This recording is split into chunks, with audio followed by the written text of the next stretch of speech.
नमस्कार, मी doctor Shankar Dobale, MD skin त्वचा रोग तज्ञ।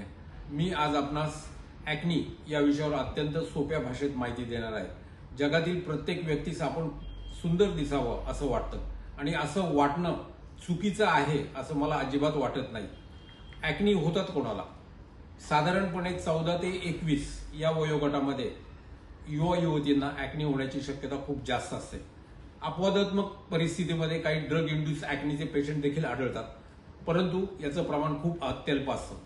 14 ते 21 या वयोगटामध्ये आपल्या शरीरामध्ये अनेक बदल होत असतात।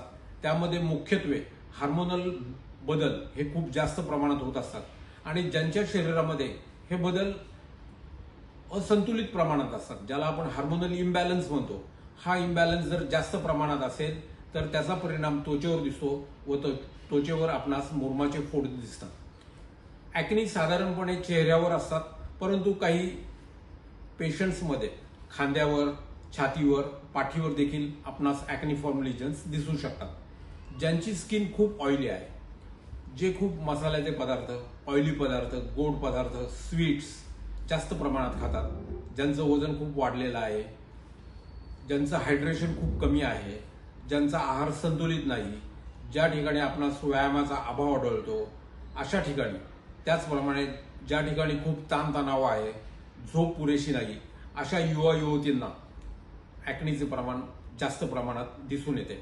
हे टाळण्यासाठी काय करावं? हे टाळण्यासाठी मुख्यत्वे आपला आहार संतुलित असावा।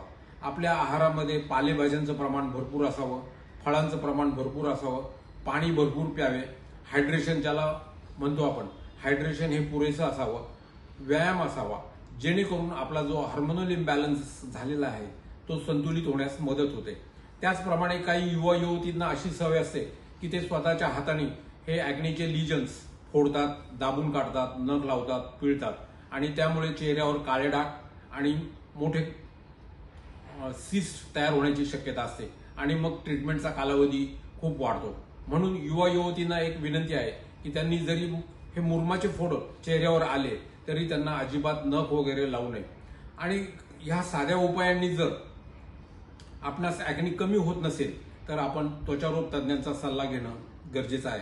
कारण ॲक्नीचे प्रमाण खूप वाढले तर त्याचे सिस्टिक ॲक्नीमध्ये रूपांतर होऊ शकते आणि त्याची जर ट्रीटमेंटचा कालावधी थोडा जास्त असू शकतो। ॲक्नी हे पूर्ण बरे होतात का?